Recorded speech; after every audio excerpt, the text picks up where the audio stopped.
Yo soy Julio M. Schilling y en nombre de Patria de Martí, The Cuban American Voice y Alianza Democrática les doy la bienvenida a otro simposio, un ciclo de conferencias que hemos titulado Simposios por un Mundo Libre. En esta ocasión el lema es el putinismo, la meta del castrismo. La idea es tratar de entender mejor qué queremos decir con el putinismo, o sea, el modelo postsoviético que transitó de la caída del comunismo soviético, ver las características que tiene con el castrocomunismo, con la idea de evitar seguir ese curso.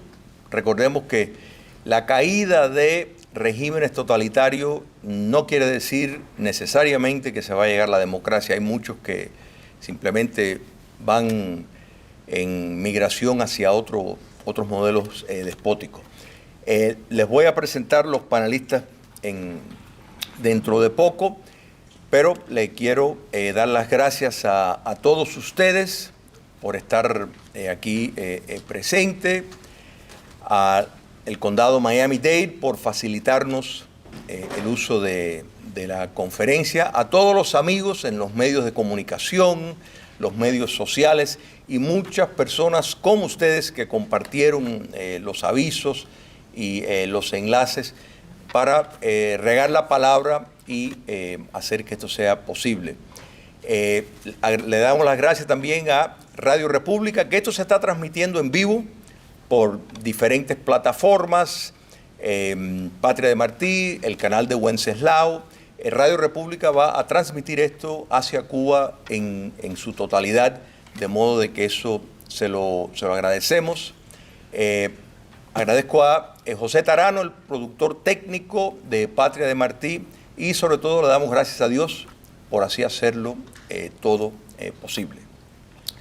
Dos anuncios antes de lanzar la conferencia. Primero, esta noche le íbamos a dar un premio a Alberto García Menocal, pero hubo un imponderable de que la placa, primero no pusieron bien el apellido y no quería cometer el error que cometimos con Marco Antonio Ramos, y no estaba lista. Me dijeron que iba a estar lista y no estaba lista. Entonces, para el próximo simposio, que va a ser el 19 de mayo, ahí se lo entregaremos. Y aprovecho para anunciarles el próximo simposio, 19 de mayo, pues el tema obligado, la partida de Martí, entre los panelistas, José Raúl Vidal, que está con nosotros, Eduardo Lolo y Teresa Fernández Soneira. Nos van a acompañar en esa noche, el 19 de mayo, aquí jueves a las 5:30 de la tarde. El otro aviso es que uno de los panelistas, Manuel Milanés, que vive en un pueblo que se llama Ave María. Exacto, cerca de Naples, que Alberto Luzárraga lo conoce bien, él también, aquí tenemos a Alfredo, también vivía por allá, tuvo un inconveniente y no le va a ser posible porque es un viaje como de 2 horas. Guillermo Fariñas, que se estaba quedando allá, está aquí en Miami y me avisó que está en camino. Entonces, pues, él de todas maneras lo tenía programado para tercero, así que la línea de batería la planeé perfecto porque así según fueron llegando, así que según él llega, pues se incorporará. De nuevo, el tema me parece muy importante porque uno escucha mucho del modelo chino, del modelo vietnamita, como mecanismos potenciales que el castrismo quisiera desencadenar hacia eso, y sin duda hay características que tienen tanto el modelo chino como el vietnamita que podemos decir serían aspiraciones del castrocomunismo. Sin embargo, ya hay una estructura muy parecida a lo que es el régimen dictatorial de Putin, que lo haría mucho más fácil. El estilo de liderazgo es sultánico, personalista, es una cleptocracia, o sea, unos pocos se han beneficiado de lo que producen los muchos. tienes una clase oligárquica, en el caso cubano es mucho menor, porque hay menos riqueza, pero que está ligado directamente a la estructura del poder. Ambos regímenes son maestros en la desinformación. O sea, la desinformación explica el éxito de poder confundir al enemigo. Ambos ejercen el capitalismo de Estado y capitalismo concesionario. Quiere decir que ahí no ganas un centavo si no tienes una afinidad con el régimen. Entonces, es importante entender estas cosas y para eso tenemos a los panelistas Alfredo Gómez Llorens, economista, historiador, investigador, que nos va a hablar acerca de eso. Diego Trinidad, historiador, escritor e investigador, va a ayudarnos a descifrar esto también. Y Guillermo Coco Fariñas, que debo señalar, un expreso político, el líder de FANTU, del Foro Antitotalitario. En el 2016, yo después se lo voy a repetir cuando él venga, él me habló que estábamos hablando de procesos, de posibilidades en Puerto Rico y me dijo, el putinismo, eso hay que tener cuidado. O sea, que él hace tiempo, y Andrés Albuquerque me dijo que se lo dijo a él en el 2013. O sea, que parece que él lleva tiempo hablando de eso. Y se me quedó un punto, las Fuerzas Armadas, tanto en el régimen de Putin como en el castrista, tienen mucho. Gazprom, que es la empresa principal de energía rusa, las Fuerzas Armadas tienen un mando sobre ella extraordinario. O sea que yo creo que desde ahí fue donde la tesis de Fariñas pues, partía. Por favor, Alfredo será nuestro primer orador. Bueno, muchas gracias, Julio. Muchas gracias a todos. ¿Se oye bien, no? Sí, ok. Yo voy a dar primero una panorámica general de cómo han sido las transiciones desde los países que formaron parte del mundo socialista a la actualidad. Han pasado 30 años de la caída del muro de Berlín y estas transiciones ya están completamente definidas. Después de la Segunda Guerra Mundial, el mundo se fue estructurando de acuerdo a su orientación económica en lo que se llamó el primer mundo, que estaba compuesto por todos los países con economías capitalistas desarrolladas de libre mercado, que buscaban una integración global a partir de reglas e instituciones supranacionales como lo que era el Acuerdo General de Comercio, o sea el GATT, el Fondo Monetario Internacional, dentro del sistema monetario de Bretton Woods, cuyo objetivo era ampliar el intercambio comercial entre ellos.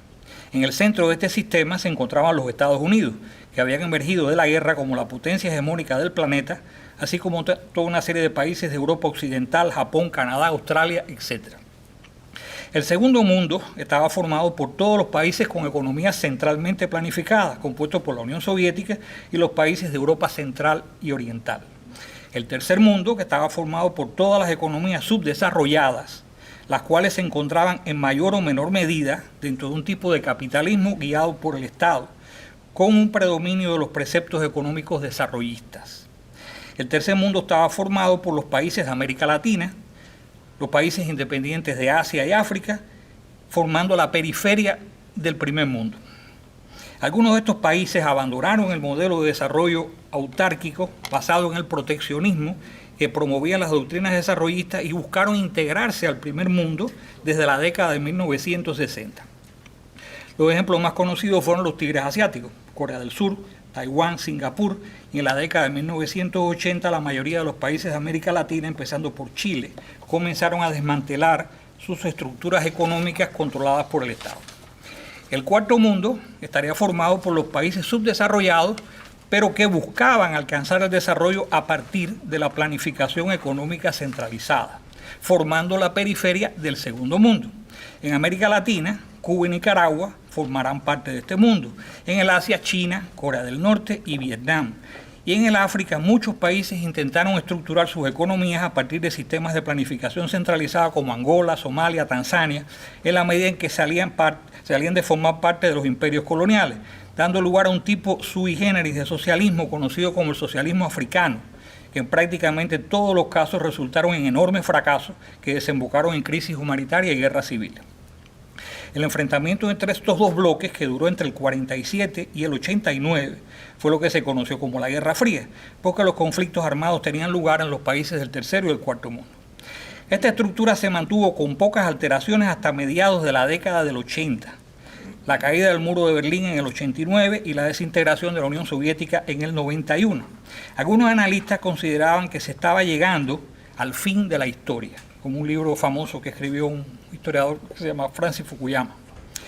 Las naciones que formaban el segundo y cuarto mundo comenzaron a abandonar el modelo económico basado en la planificación centralizada.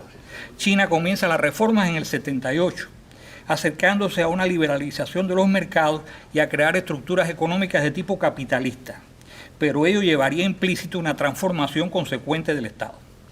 Salvo en los países donde había existido un reclamo contrario al socialismo de amplia base popular, como fue el caso de Polonia, Checoslovaquia y Hungría, y Alemania Oriental, que se unificaría con la Alemania Occidental, en los demás países las transiciones serían llevadas adelante en mayor o menor medida por los burócratas de los partidos comunistas. Las opciones que tenían ante sí las transiciones hacia el capitalismo eran el capitalismo de libre mercado, que caracterizó las reformas de Polonia, Hungría, Checoslovaquia y los países bálticos. El capitalismo guiado por el Estado, llamado también socialismo de mercado, que caracterizaron las reformas en el Oriente, en el caso de China y Vietnam.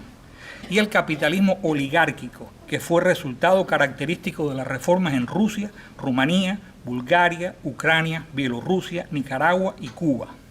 En el caso de Corea del Norte no hay indicios claros de que haya comenzado ninguna reforma hacia una economía de libre mercado. Por otra parte, hay que tener en cuenta qué tipo de Estado existía en los países de economía centralmente planificada para considerar la variante de capitalismo escogida.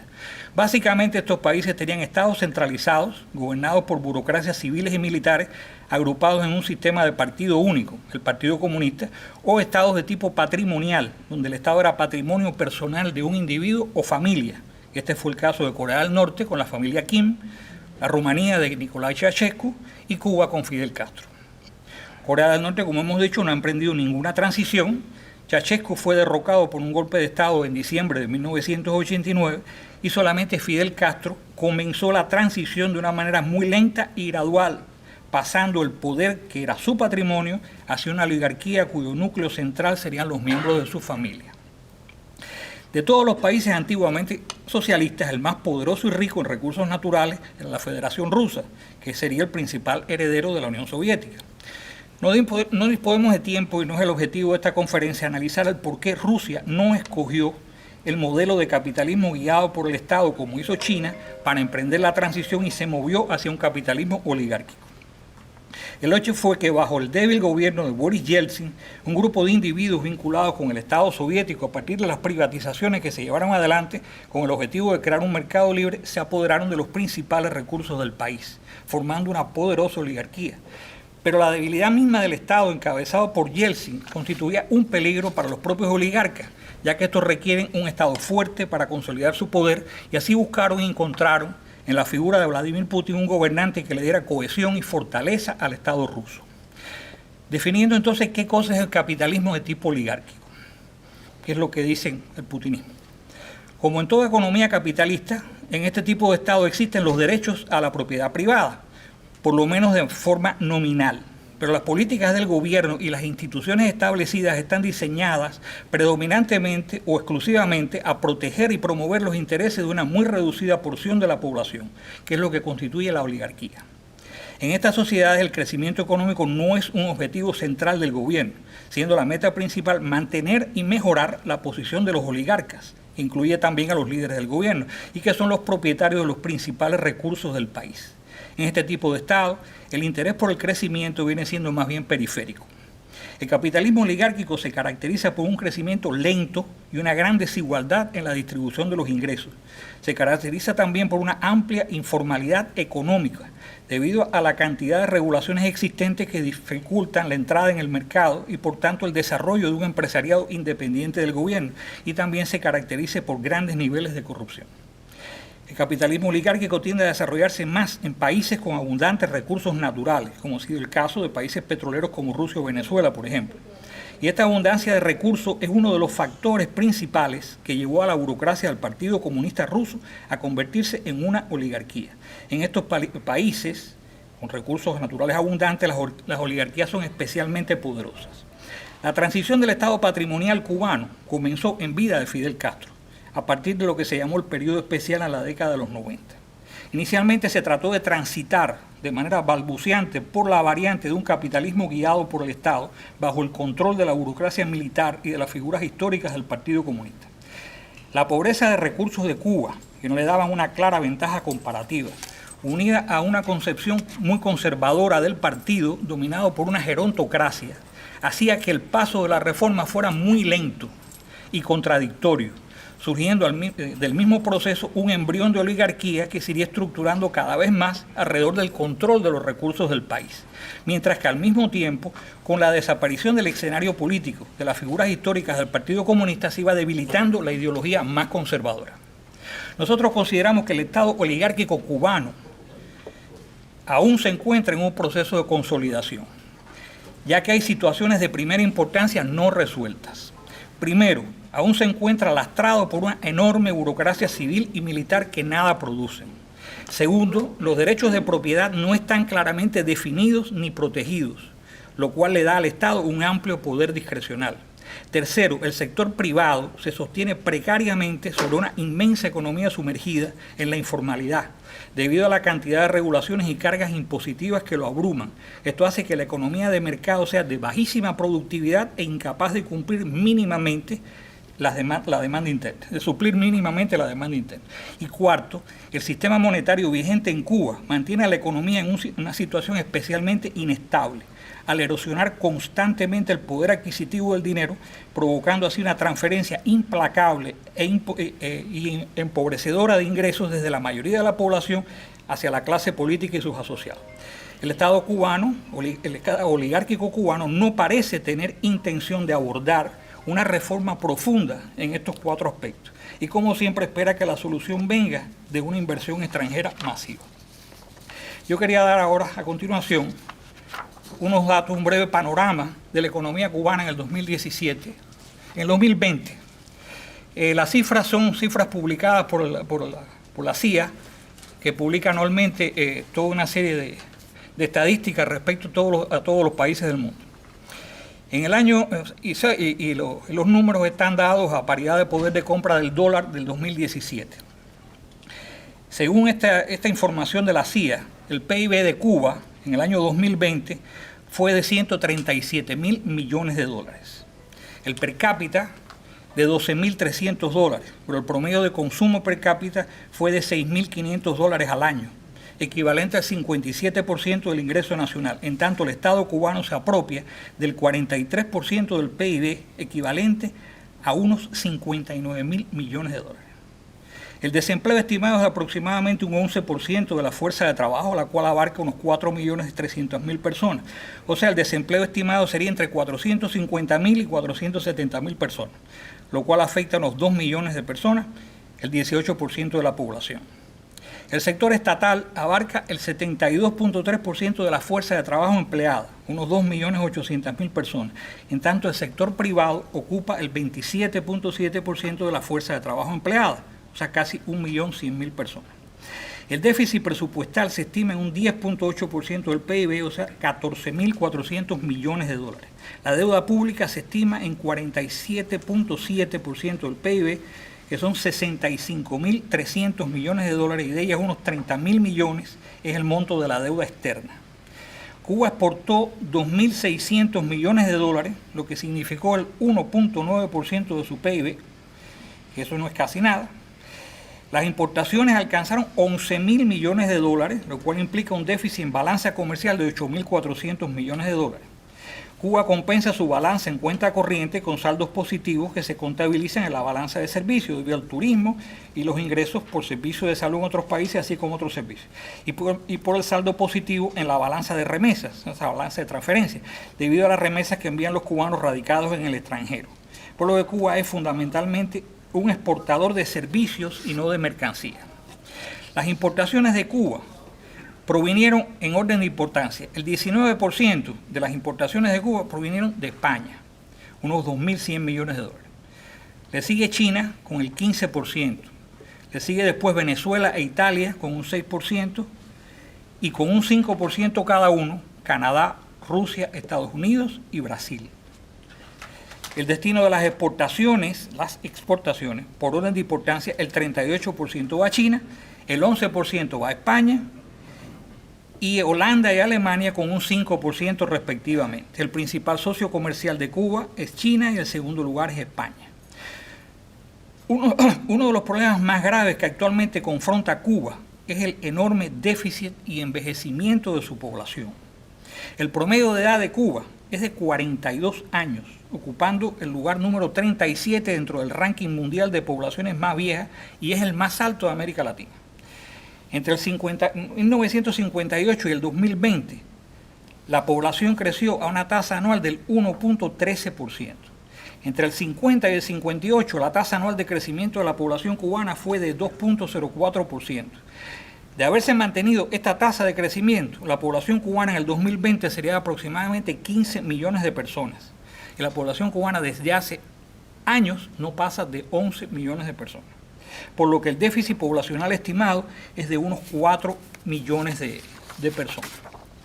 Yo quería señalar aquí en los diferentes modelos de transición que han tenido estos países socialistas, cuáles son los per cápita, para que haya una idea de cómo estos modelos han funcionado para los diferentes países.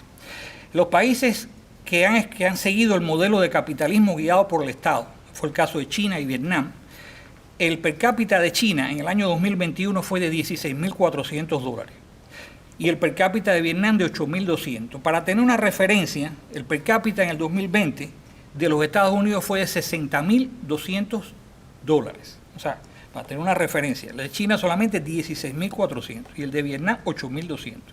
Los que siguieron la senda de un capitalismo de libre mercado, tenemos Estonia con $35.600 per cápita, Letonia $29.900, Lituania $36.700, la República Checa $38.300, Hungría $31.000 y Polonia $32.200.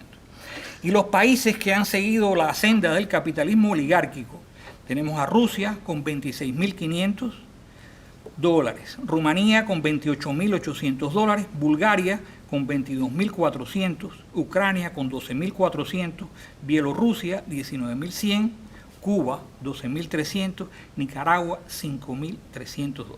El per cápita de Venezuela en el 2020 fue de $7.704, algo sencillamente asombroso, una catástrofe asombrosa. Y otra comparación, Costa Rica tuvo un per cápita de $19.700, o sea, un per cápita un poquito mayor que el de Cuba, siendo Costa Rica generalmente un país que podemos compararlo bastante sus economías. Hasta aquí la panorámica que yo quería ofrecerles acerca de los modelos de transición del socialismo hacia el capitalismo que han emprendido los diferentes países y sus resultados, y la situación actual aproximada de Cuba. Muchas gracias.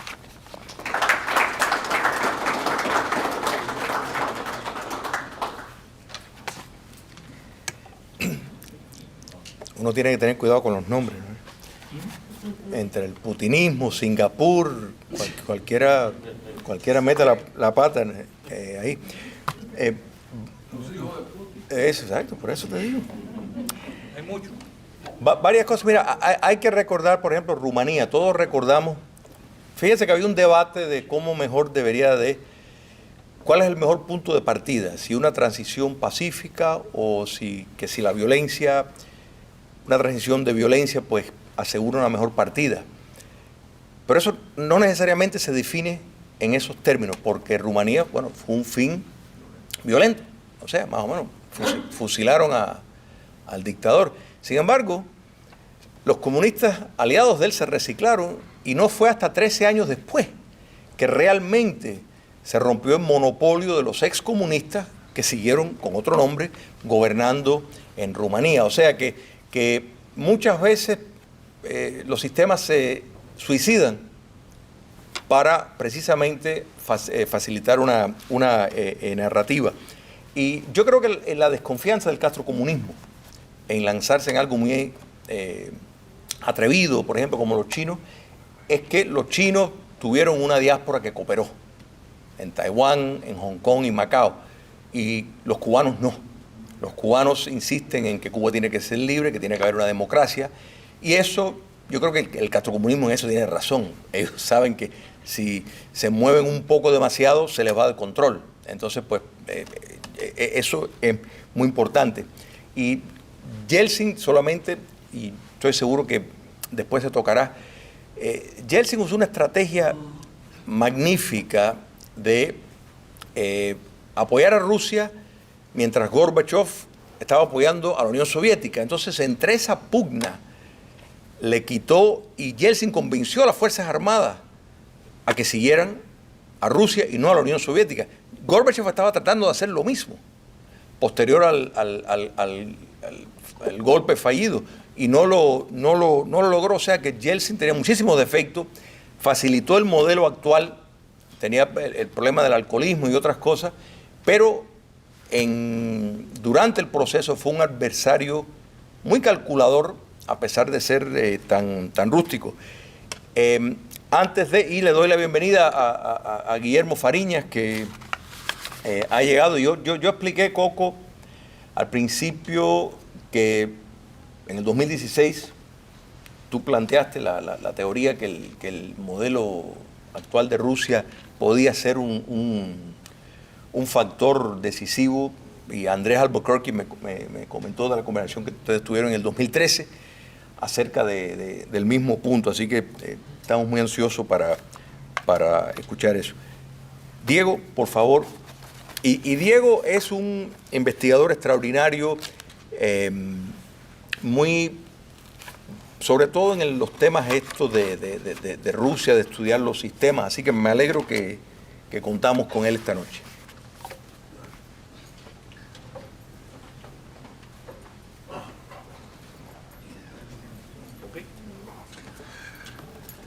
Buenas noches, gusto de estar con ustedes otra vez.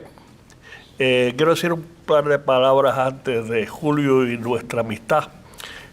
Van a ver por qué enseguida. Yo conocí a Julio hace varios años, cuando tuvo la amabilidad de pedirme que introdujera sus dos primeros buenos libros, y así lo hicimos. Y desde entonces pues hemos sido muy buenos amigos. Generalmente coincidimos ideológicamente y filosóficamente, pero hay algunas diferencias y las hemos tenido. Más notablemente una vez que cuando el gobierno del presidente de las tinieblas de los principios de los 2000, el primer presidente hijo de un negro comunista africano. Lo tengo que decir de esa manera porque así nadie me puede acusar de nada, porque me estoy refiriendo al hijo.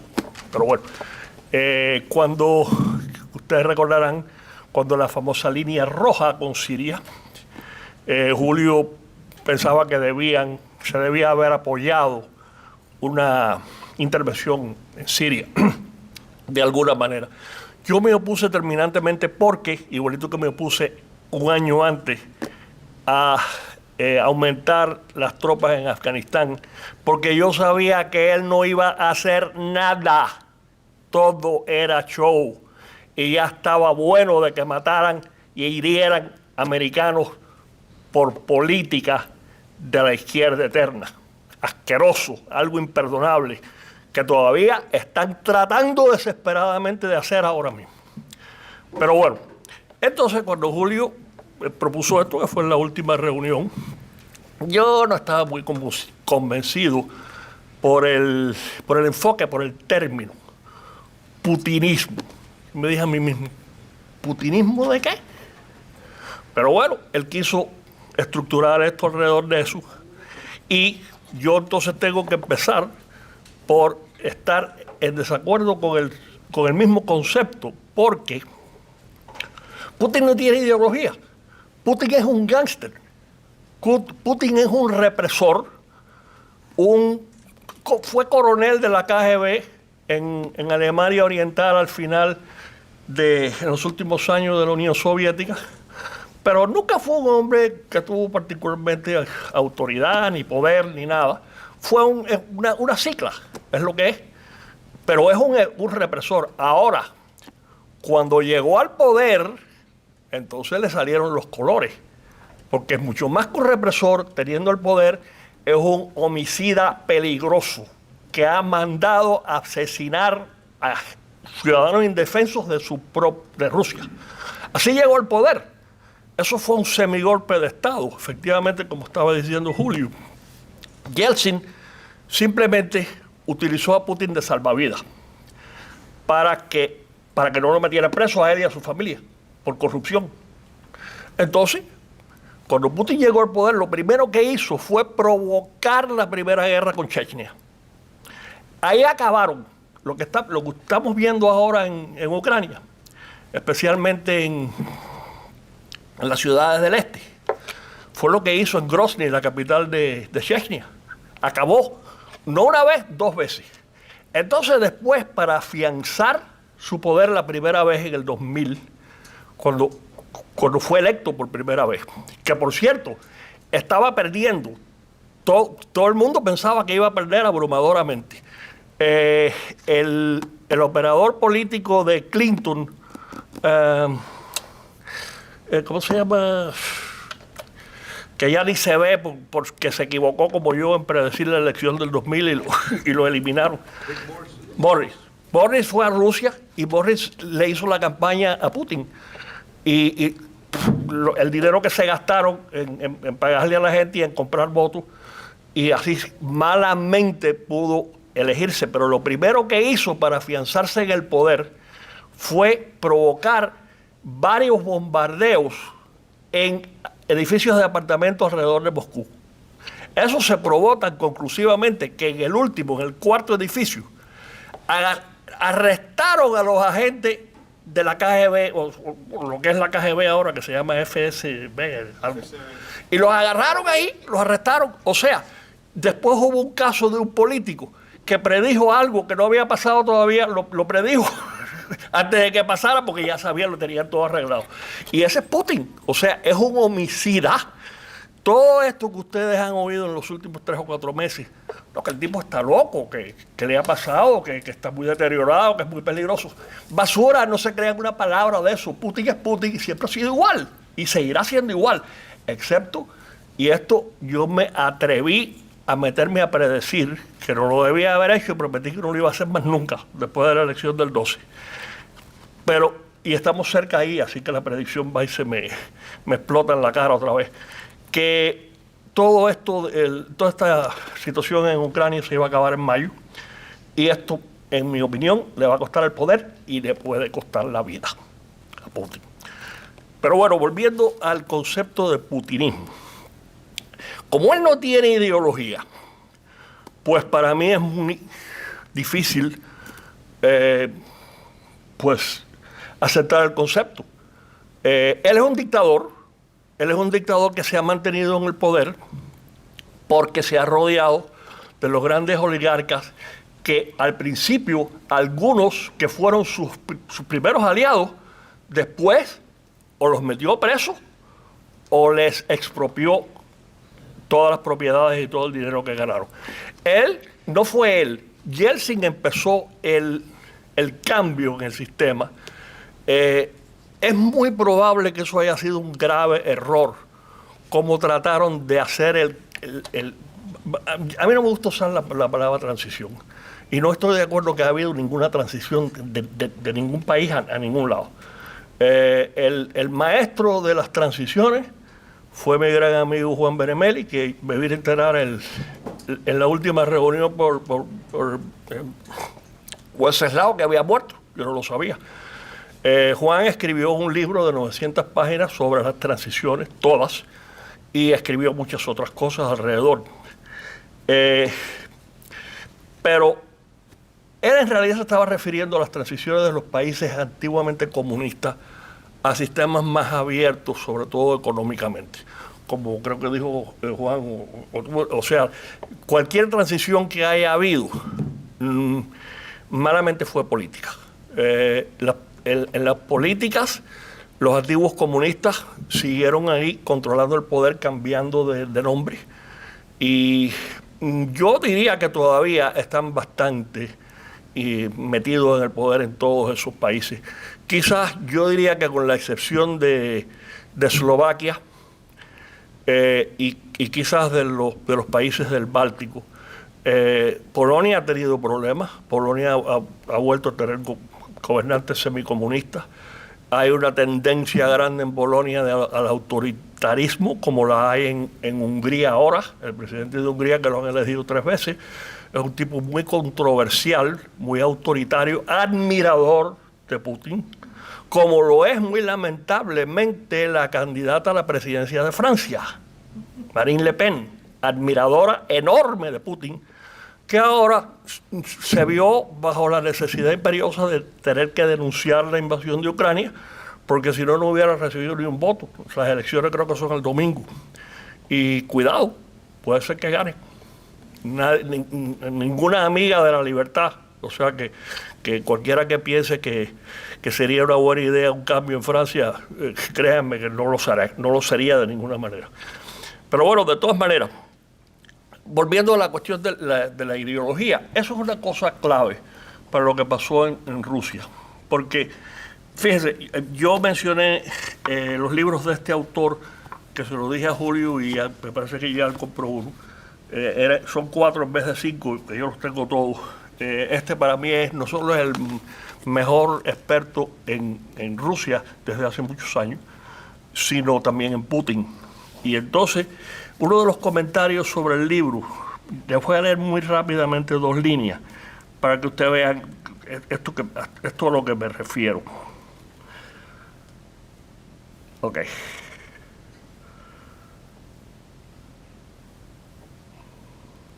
Bueno, uno de los que está escribiendo una crítica aquí es el presidente de National Endowment for Democracy, Karl Gershman. Dice, el mensaje central de este importante libro es que Rusia no puede revertir su decline en el momento si no acepta si no se enfrenta con los crímenes de su pasado.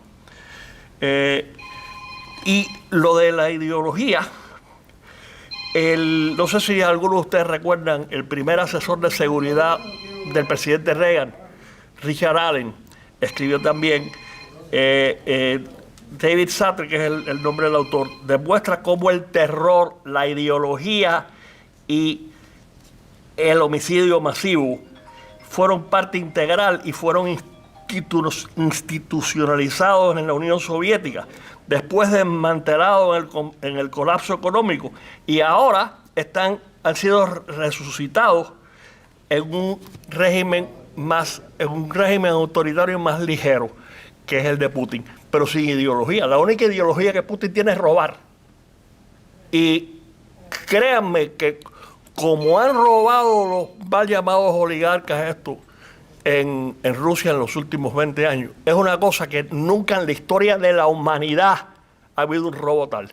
Eso es lo que estamos viendo en lo que ha pasado en Ucrania. ¿Qué pasa? Esto me lo dijo a mí un amigo hace muchos años, cuando yo todavía estaba en el negocio del tabaco en Cuba, uno de los últimos shows que fuimos a Las Vegas. Él tenía muy buenas relaciones con los cubanos que trabajaban en Cuba Tabaco y que controlaban la industria del tabaco, sobre todo la siembra del tabaco en Pinar del Río. La compañía con que Cuba hizo negocio en el 97, Altadis, con la que yo también hice negocio aquí y le vendí mis marcas, pero yo se la vendí a la compañía subsidiaria americana. Cuba hizo negocio con la compañía europea, $500 millones en el 97, por todas las marcas de tabaco premium. Entonces, ellos le proporcionaban a Cuba, sobre todo, fertilizantes, asistencia técnica. Entonces, ¿qué pasaba? Eso se lo contaron los mismos cubanos a este amigo en Santo Domingo. Se robaban la mitad de todo. Resultado, la calidad del tabaco cubano, desde entonces, ha ido mermando y mermando y mermando, por lo cual, eventualmente, el tabaco producido en República Dominicana era mejor que el de Cuba. Ah, sí, uno podía comprar una caja de Cohiba o de la misma marca de nosotros de Trinidad y podía salir fantásticamente bueno, pero en la misma caja quizás había 10 tabacos que no servían para nada, porque eso también es lo que hacían, se robaban los tabacos en la fábrica del Laguito en La Habana, se robaban los tabacos y los vendían en la calle, se los vendían a los turistas. En fin, eso es lo que ha pasado en Rusia ahora, que se roban todo, se roban los presupuestos para los uniformes, para las armas, para todo. Entonces, ahí está el resultado, los soldados no tienen con qué pelear, aunque quieran. Y contra esa corrupción no hay nada. Putin está ahí mientras él le pueda garantizar a esa gente sus inversiones. Muchos de ellos ahora han tenido problemas con las inversiones que tenían afuera, como el mismo Putin también. Alguien me decía el otro día, no, si él tiene una villa en no sé dónde, en España, no sé qué cosa. Y le digo, ¿y qué? Nunca va a poder ir ahí, porque si él pone un pie fuera de Rusia, lo matan. ¿Ok? A mí me parece que lo van a matar antes de que ponga el pie fuera, pero bueno, ya veremos. Pero de todas maneras, ese concepto entonces, transmitido a Cuba, una vez más, aquí yo me encontré, buscando el otro día, no para traerlo, sino sencillamente me lo encontré ahí tirado en el suelo, entre todos mis regueros.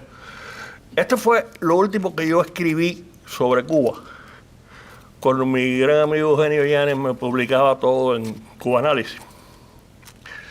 Y fue el 1 de febrero del 2015.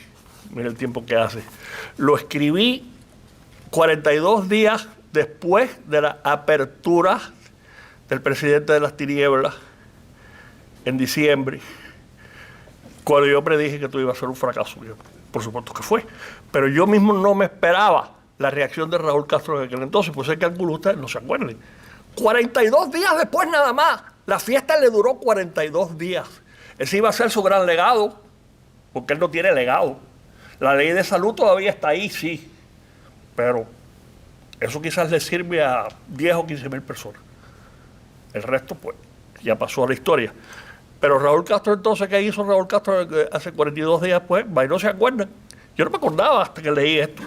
Bueno, entre las cosas que les exigió para poder llegar a cualquier acuerdo fue, primero, que le devolviera las bases de Guantánamo, y después que le pagara trillones de dólares por los abusos y las depredaciones contra la economía y la sociedad cubana, por el bloqueo, como ellos le dicen, al embargo.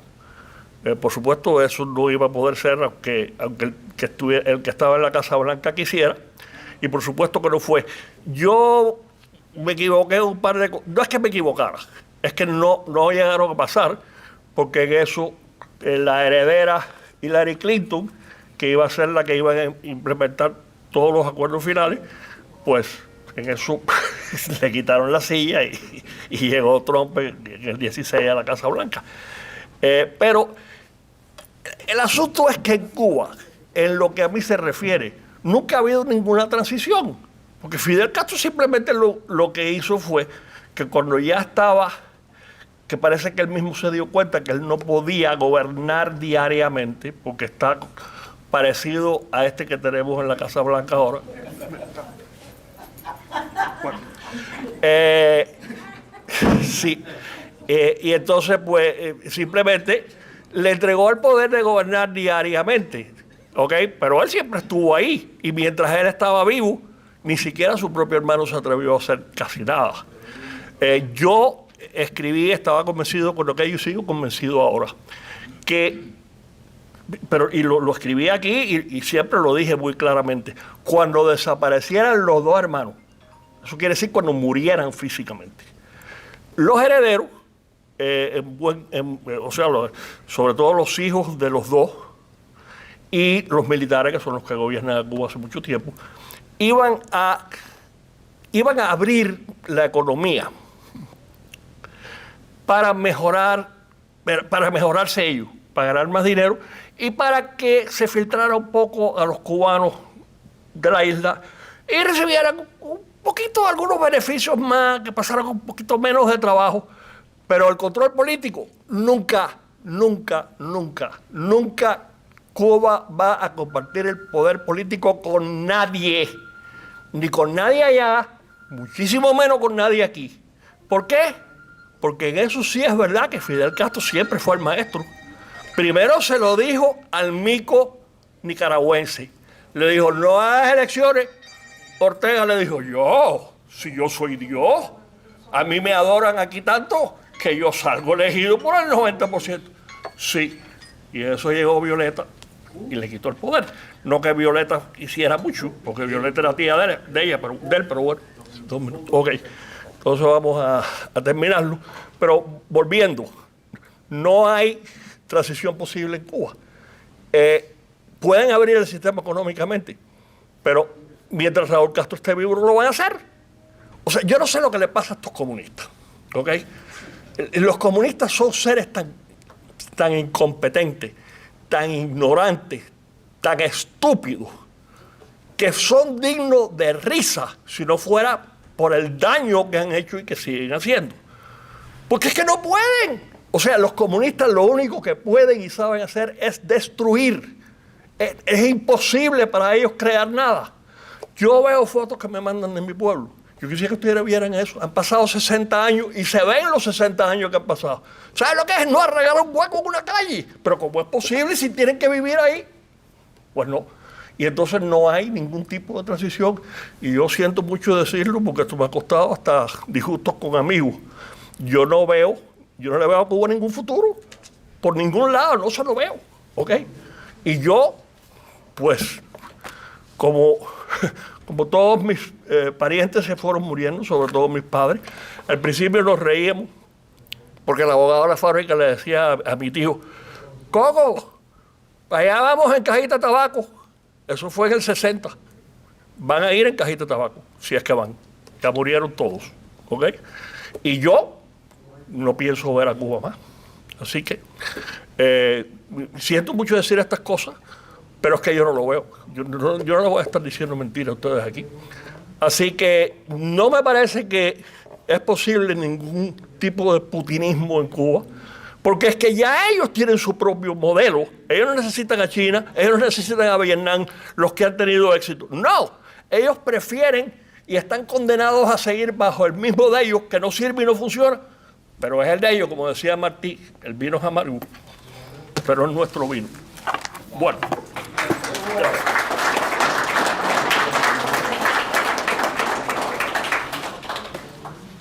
Yo les vengo a traer optimismo de nuevo. Aquí ven la perspectiva, o sea, de un historiador que tienden a ver las cosas más secas, más versus el politólogo que mira un poco más los conceptos. No estoy diciendo que uno es mejor que el otro, en ningún sentido, pero son apreciaciones diferentes. O sea, los términos son necesarios. O sea, las ciencias sociales luchan porque es que si no, no podemos identificar a nada.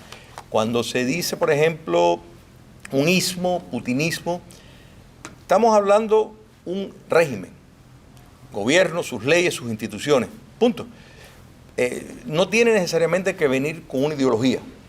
O sea, y ideología, recordemos, no solo es un sistema de creencias, es también una discursiva, lleno de personas que no creen, pero lo siguen porque les conviene. Hay que entender eso, o sea, que no quiere decir necesariamente que todos ni creen ni profesan lealtad a eso, pero sí es parte de su punto de... O sea, que la estructura, el modelo dictatorial, es ahí lo que hay que mirar, sus instituciones, cómo llegó, cómo utiliza la policía secreta para reforzar esas instituciones que le ayudan a mantenerse en el poder. Yo creo que es en ese el ángulo. La transición, recordemos, la política es dinámica. Corea del Norte ha transitado también dentro de un molde. Lo que pasa es que el hecho de que es una dependencia absoluta de China comunista no nos deja ver, y se puede dar el lujo de no hacer nada porque China la mantiene, porque es el perro malo que China usa cada vez que quiere mover algo, manda al coreanito que haga algo para entonces que la gente se asuste, y por eso paga. Fidel Castro hace lo mismo, por ejemplo, en Venezuela. ¿Por qué tiene a Maduro dándole la cara del narcotraficante cuando ellos son los que están dando las órdenes? Bueno, porque les conviene más de esta forma. O Daniel Ortega, que sea el que esté facilitando que la válvula de escape salga por ahí. Bueno, es como opera, o sea, están operando desde poder, ellos son los reforzadores de esos dos tipos de dictadura. China hace lo mismo con Corea del Norte, pero siempre hay un cierto movimiento que uno tiene que buscar sus debilidades, sus contradicciones, para capitalizar y al final derrocarlo, porque de eso es lo que estamos hablando. El fin es de derrocarlo, descabezarlo y qué se puede hacer para que no vuelvan más. Rusia llevó a cabo probablemente la privatización más grande en la historia del mundo. Pero buena, empieza con M, porque lo que ocurrió realmente fue una piñata que hizo a la nicaragüense quedar como un niño de teta. Básicamente los gerentes de las empresas estatales robaban, como Diego mencionó, y se las pasaban a empresas que ellos estaban creando. Utilizaban préstamos de bancos que habían fundado para comprar las acciones, que nunca se devolvió el dinero porque esos bancos no tenían regulaciones y se dirigían de manera arbitraria. Muchos en el occidente veían eso y dicen, oh, qué bien, mira, ahí está el capitalismo, vamos bien, tienen un sistema de mercado. Sin haberse dado cuenta que los chinos utilizaron el mercado para propósitos políticos, y en el caso de Rusia, esa privatización llevaba a la conexión con el poder político, punto. En otras palabras, y cuando hablamos de economía, estamos hablando de, por ejemplo, la economía relevante, no si alguien puede poner un kiosquito en un mall en Moscú. Bueno, eso a nadie le interesa porque eso no da nada. Estamos hablando de dónde está el dinero grosso en Rusia, dónde está el dinero grosso en Cuba, ¿no es verdad? Bueno, la está llevando Gaesa, que es una empresa del Estado y está dirigida por las Fuerzas Armadas. Entonces, es ahí lo del paralelismo. Y el ex imperio soviético de afuera, Polonia, Hungría, Checoslovaquia, tuvieron mecanismos, para poner esto simple y no robar mucho tiempo, de transiciones diferentes al imperio interno. Y es verdad, o sea, tanto Ucrania, Bielorrusia, y tuvieron ese patrón de privatización, entre comillas, para privilegiar a los allegados al poder. El primer presidente de Ucrania fue un comunista. O sea, el 90% de los ucranianos votaron por la independencia de la Unión Soviética y después votaron para este individuo comunista. O sea, la necesidad y la búsqueda de Ucrania de pertenecer a la Unión Europea es estratégica, porque la Unión Europea tiene un código anticorrupción estricto, al menos mucho más estricto de lo que existe en Rusia, en Ucrania, en las ex repúblicas de la Unión Soviética. Entonces eso en efecto te confina, te obliga a tener que estar ahí. ¿Tú me entiendes? Es la razón por la cual, por ejemplo, algunas economías ponen el dólar, para mantener el poder político alejado de la capacidad de estar inventando dinero. Bueno, ahí vamos a atarnos al dólar y punto. No estoy diciendo que eso es bueno o malo, pero sí el movimiento de Ucrania, la búsqueda de entrar en la Unión Europea, es para tener ese chaleco de prueba e impedir que el sistema que heredaron de la transición, que es el mismo que vimos en Rusia y en Bielorrusia, se desenvuelva. Los ucranianos han tenido más facilidad. Recuerda, Bielorrusia, no hace mucho había manifestaciones masivas y los rusos acabaron con eso bien rápido, apoyando al dictador en Bielorrusia. O sea, que esto es parte de la lucha. Bueno, Guillermo Coco Fariña, tu turno al bate.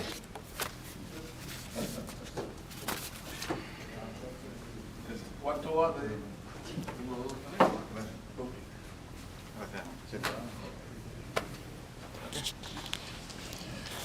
Bueno, muchas gracias. Gracias a todos los asistentes, gracias a los panelistas. Y gracias a Julio Schilly, que no pude satisfacerlo cuando tuve 10 meses varado aquí porque estábamos en problema de pandemia y eso, y después traté de irme lo más rápido posible. Como yo le dije a él, estábamos esperando un estallido social de un momento a otro y realmente se dio. Vamos a hablar del tema que nos trae aquí, que es el tema de el putinismo y qué tiene que ver con Cuba. En primer lugar, hay una situación que se da en Cuba a partir de 1985, cuando se comienza a implementar en la Unión Soviética, que había una dependencia política y sobre todo económica de la Unión Soviética. Ellos se dan cuenta en 1986 que eso va a llevarlos a un derrumbe. Y toman un grupo de medidas. En primer lugar, ellos toman una medida pública que es implementar aquello que se llamó la rectificación de errores y tendencias negativas, 1986. Eso fue lo que se vio. Ahora, lo que no se vio es que ellos comienzan a hacer un estudio de los partidarios del gobierno y cuáles eran seguidores de la tendencia de la perestroika y glasnost y cuáles no. Al frente de esto estuvo una persona que fue manejador mucho tiempo de los temas militares y políticos de Cuba y otros países, que era el hispano-soviético Francisco Situat de Miguel, ya muy enfermo, el comandante Angelito. Él muere en 1986, en noviembre, y quien asume esa responsabilidad es Sisto Batista Santana. Con la ayuda de una persona que usted lee mucho, pero puede ser que no se percaten de quién es, que se llama Oscar Sánchez Serra, el hijo de Osvaldo Sánchez, del comandante Osvaldo Sánchez, y de Clementina Serra. Aparentemente esta persona es un periodista y es subdirector de Grama Internacional. Habla mucho de béisbol, cuando ustedes lo vean, pero esto todo es un camuflaje. Él es graduado de una escuela de RUT en la ciudad que hoy queda en Ucrania. Se llama Lyubov en el tiempo en que estudié allá, ahora se llama Leópolis. Pero da la casualidad que él estudia en esa misma escuela, estudian un grupo de personajes que ahora son muy importantes en lo que está ocurriendo en Cuba, como Alejandro Castro Espín o como Abel Enrique González Santamaría, que los dos son, bueno, Abel Enrique González Santamaría sigue siendo coronel, Alejandro Castro Espín fue ascendido ante el 8º Congreso del Partido a general de brigada. Ellos comienzan a darse cuenta que aquello se va a derrumbar por el ritmo que está llevando Gorbachev, y comienzan a buscar alternativas. En primer lugar, Sisto Batista y Oscar Sánchez Serra comienzan a depurar las Fuerzas Armadas Revolucionarias, que al final se convierte en los planes Alejandro I, Alejandro II y Alejandro III. Todos los oficiales de las Fuerzas Armadas Revolucionarias que tuvieran la más mínima simpatía hacia lo que había hecho Gorbachev fueron sacados del Ministerio de las Fuerzas Armadas Revolucionarias o del Ministerio del Interior. Eso fue un proceso que duró hasta 1994. Otro paso que dan ellos es que a partir de 1988 comienzan a desmovilizar a comisarios políticos del Ministerio de las Fuerzas Armadas Revolucionarias, lo convierten en profesores de escuelas superiores del partido a nivel provincial o a nivel nacional, Ñico López en el caso a nivel nacional. Los introducen en las universidades como investigadores y hacen grupos de investigación que van por muchas partes del mundo viendo, en primer lugar, cuáles fueron los pasos que se dieron por los que se derrumbó en Rumanía, o por lo que se derrumbó en Polonia, o por lo que se derrumbó en Hungría, en la República de Checoslovaquia en aquel momento, Chequia y Eslovaquia en estos momentos. Ellos van haciendo un análisis, expulsan de todos los cargos diplomáticos a personas que no respondieran al Ministerio de las Fuerzas Armadas Revolucionarias. Uno de los expulsados fue mi compañero de prisión, Oscar Espinosa Chepe, que se encontraba en aquel momento de consejero comercial en una embajada de Europa Oriental, y todos los que llegan a vigilar, a valorar, a evaluar, a cruzar la información son personas del Ministerio de las Fuerzas Armadas Revolucionarias.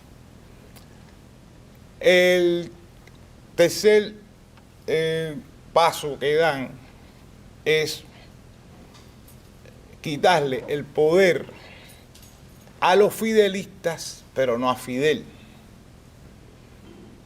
Y a partir de ahí viene la trama de las causas número 1 contra el general de división Arnaldo Ochoa Sánchez del MINFAL y contra el general de división José Abrante Fernández. Por el Ministerio del Interior y las Fuerzas Armadas, como se sabe, Ochoa era simpatizante dentro del Ministerio de las Fuerzas Armadas de algunos aspectos de la perestroika y de la glasnost. Ya ellos pasan a otro paso de investigación y comienzan a salir a investigar distintas maneras totalitarias de gobernar.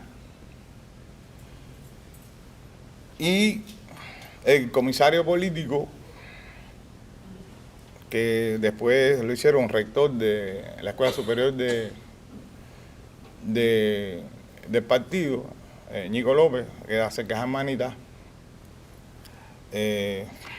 ahora se me ha olvidado el nombre, el que tenía los dientes botados, de los pejuelos, no me acuerdo ahora. Este comisario político hace 16 grupos de trabajo que van a analizar un grupo de países. Dentro de los países analizados estuvo Birmania, estuvo Singapur, estuvo Indonesia, estuvo Egipto, estuvo Rusia, estuvo Kazajstán, y ellos hacen una reunión en diciembre de 1992 en la Ñico López, donde acuerdan que de los 3 modelos que más le llaman la atención y que hay que seguir estudiando, es el modelo birmano, el modelo egipcio y el modelo ruso. Al modelo ruso ellos le llaman putinismo. O sea, fue una denominación de ellos, no fue una denominación de nosotros. Fue una denominación académica de esta comisión de investigadores. Aquí hay que resaltar que, como se dice dentro del Ministerio de las Fuerzas Armadas, A Fidel Castro se le dio un golpe de Estado tibio, porque no lo sacaron a él del lugar, pero le quitaron a toda la gente de él. A partir de 1989, las personas más cercanas a Fidel Castro, con historial combativo, diríamos, de la primera generación que hizo la mal llamada revolución, fueron siendo sacadas poco a poco. Si ustedes se dan cuenta, la última persona que quedó hasta hace 3 años fue Chomi Millar. Ya de los Castro no queda nada en el poder. De los Castro Ruz no queda nada en el poder. Y se fue imponiendo la familia Castro Espín. Hubo ese pulseo hasta 2016, cuando, como todos saben, Fidel tuvo el accidente público que empezó a desangrarse en Holguín por el ano, y a partir de ahí hubo que intervenirlo, ya él tuvo que entregarle el poder porque ya no podía dirigir. Lo mantuvieron en un proceso de aislamiento, le fueron quitando los pocos que le quedaban, fue desaparecido el grupo de apoyo al comandante en jefe. Algunos fueron presos, algunos le fue fusilado el prestigio. Los casos más notorios fue de Carlos Laje, Felipe Pérez Roque y demás. Y tomó el poder, en primer lugar, los raúlistas. Ya lo tomaron. Ahora, a partir de que Raúl Castro se comienza a deteriorar, surgen 2 grupos fundamentalmente. Los generales históricos, encabezados en su momento por Leopoldo Sintra Frías y Álvaro López Miera, y el hijo de Raúl Castro, que le fusionaron 2 entidades que tenía el MINFAR, que era la Dirección Superior, que era la única autorizada a tener toda la información de las 3 inteligencias y las 3 contrainteligencias que existen en el país, que su jefe era el general Amel Escalante, y desaparecieron el Colegio de Generales y los subordinaron al hijo de Raúl Castro. Ahí surge, a partir del 2008, el Consejo de Defensa y Seguridad Nacional, CODESENA, que se viene a saber públicamente por primera vez qué es lo que es en la cumbre del 2015 de Panamá, que como ya estaba sentado al lado del padre, tuvieron que decir quién era él y quién era el otro que estaba al lado.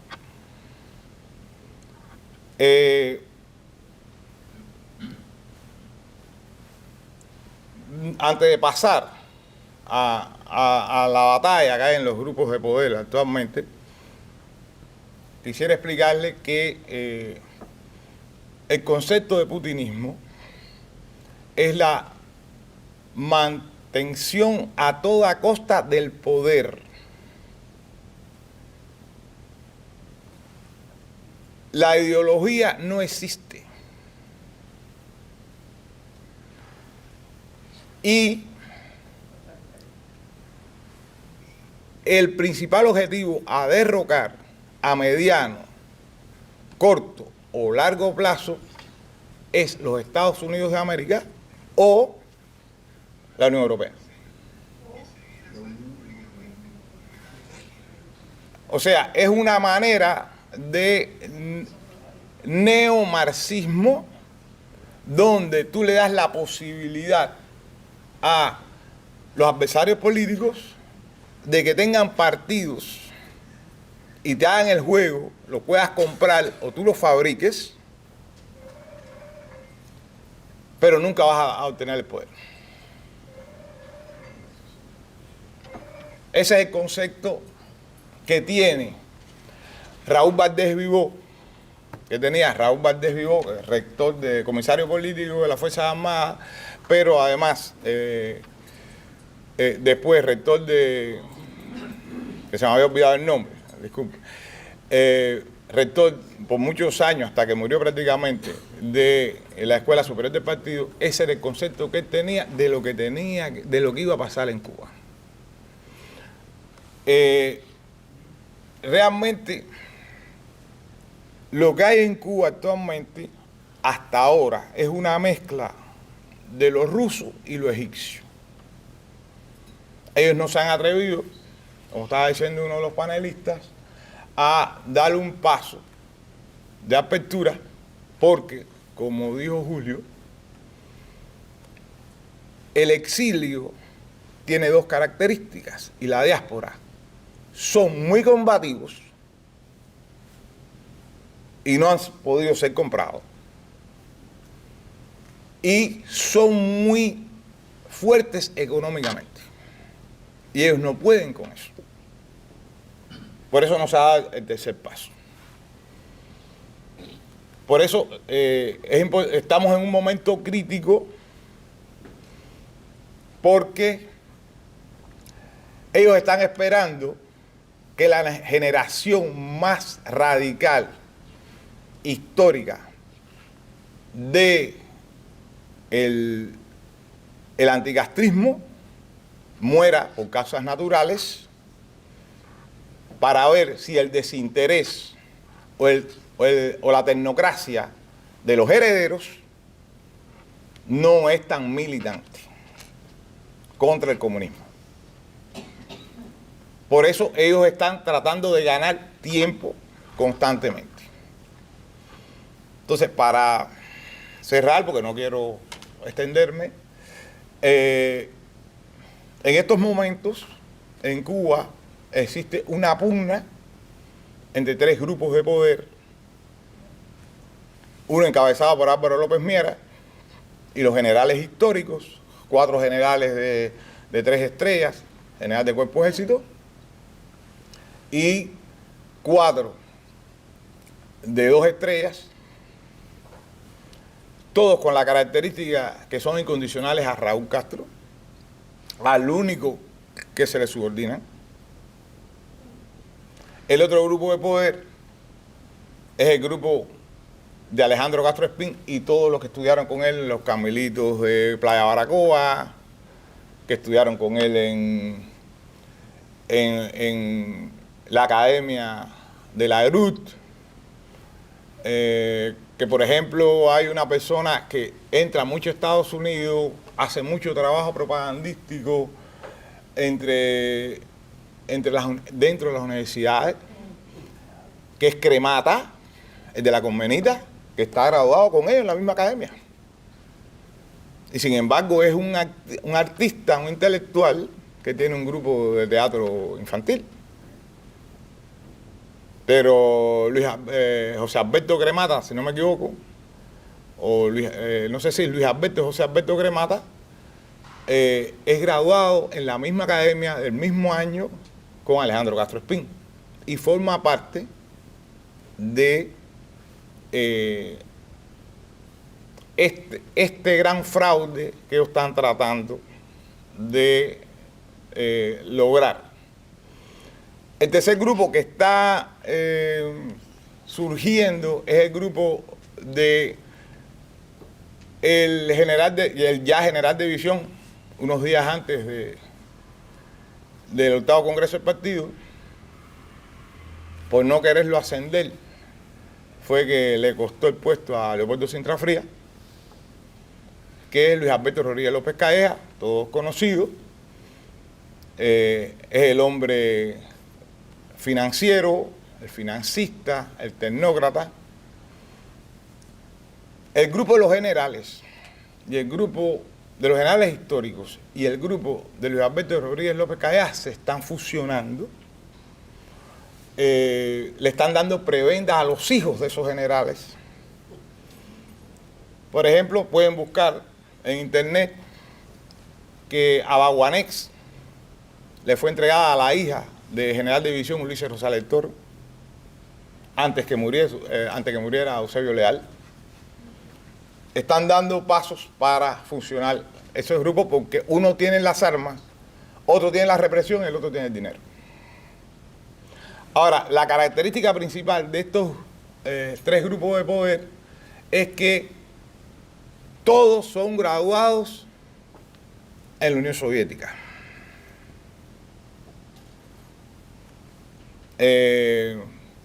Álvaro López Miera es hijo de militantes comunistas españoles que combatieron en la Guerra Civil Española, fueron oficiales de la contrainteligencia militar, la Smerch.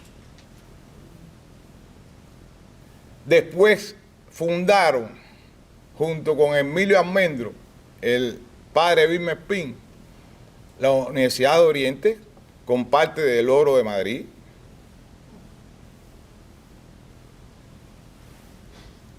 Él se incorporó a los 14 años con Raúl. Y por supuesto pasó la Frunze, la Orochilo y todo. O sea, es el hombre de Moscú en La Habana. Alejandro Castro Espín se graduó de oficial operativo de inteligencia militar, como le dije, en la ciudad de Lvov. Hoy se llama Leópolis, está en Ucrania. El primer cargo que tuvo fue en el Ministerio de las Fuerzas Armadas Revolucionarias, en parte de la inteligencia militar, y pasó en el 90 al Ministerio del Interior, estuvo al frente del Departamento 50, que creó el padre, que es el Departamento Anticorrupción, que se dedicó a buscarle temas de corrupción y problemas de corrupción y agendas anticorrupción de todos los partidarios de Fidel Castro y nunca tocó a los partidarios del padre. Y ya después, cuando Fidel Castro enfermó, le dieron el cargo al frente del Consejo de Defensa y Seguridad Nacional, al que están subordinados la inteligencia del partido, que se llama Departamento de Relaciones Internacionales del Partido Comunista de Cuba, la contrainteligencia del partido, que se llama Departamento de Opinión del Pueblo, la contrainteligencia militar, que se llama SIN, la DIN, la Dirección de Inteligencia Militar, esas dos últimas de la FARC, y la Dirección de Contrainteligencia del MININ, DCI, y la Dirección de Inteligencia del MININ. Todo eso está subordinado a Alejandro Castro Espín. Diríamos que es el represor en jefe de Cuba. El general de división, Luis Alberto Rodríguez López Calleja, fue la única acción combativa que tiene, fue que entrenó y estuvo entre los comandos que tomó el búnker de Anastasio Somoza en 1979. Él es del año 1960. Tengo amigos míos que estudiaron conmigo en los Carmelitos que estuvieron en esas acciones. Y después fue a estudiar a la ciudad de Penza, retaguardia, ingeniero en retaguardia de tropas. Y cuando regresó, se graduó en la escuela, en la Facultad de Economía, al lado de Yara, ustedes le decían Radio Centro, ¿no? Y fue alumno incluso de Marta Beatriz Roque Cabello. Marta Beatriz Roque Cabello dice que es brillante desde el punto de vista académico. Ha pasado maestrías en Canadá, en México y en España. A eso es lo que nos enfrentamos. Yo no soy tan pesimista como el último panelista que me precedió. Creo que la batalla es el pueblo, es lanzar al pueblo a la calle. Creo que se demostró que un grupo de opositores dentro de Cuba, que decíamos que iba a haber otro estallido social de mayor magnitud que en 1994, tuvimos razón. Tenemos que tener esperanza de que sí están con una válvula de escape en estos momentos, descaradamente están pactando ante nuestras narices, pero también tenemos que tener en cuenta que todo el mundo no tiene $12,000 en la diáspora para mandárselo a un familiar o un amigo para que venga, y cuando esa gente no se puedan ir, no puedan salir, se van a volver a lanzar. Es lo que la esperanza que le puedo dar. Todos los días hablo con Cuba, me dicen que cada día la cuestión está peor, que el nivel de protestabilidad es algo inconcebible. Las personas están protestando y quisiera cerrar con dos anécdotas. O sea, yo en uno de mis últimos arrestos, los dos policías, iba con un mayor de la Seguridad del Estado, que es el que me atiende, y los dos policías iban diciendo lo malo que estaba la situación y que las esposas de ellos tenían que levantarse a las 4 de la mañana para poder coger algo en la cola, y si cogían. Y estaban hablando delante de un oficial de seguridad del Estado y le dijeron, no, el problema es que usted va a la granja 5 de marzo, que queda al lado del aeropuerto, ustedes se lo dan todo. Eso para mí fue inconcebible. Y la otra cuestión que me da mucha esperanza es que yo le pregunto a los muchachos, ¿por qué andas con dos dos prendas de ropa superiores, una de mangas largas y una de mangas cortas?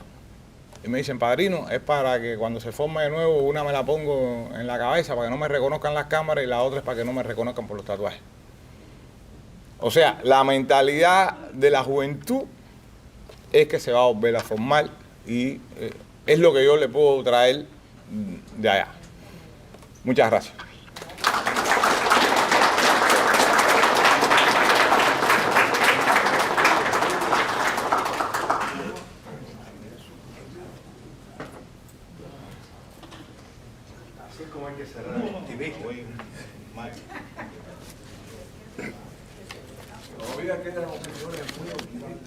No, mira,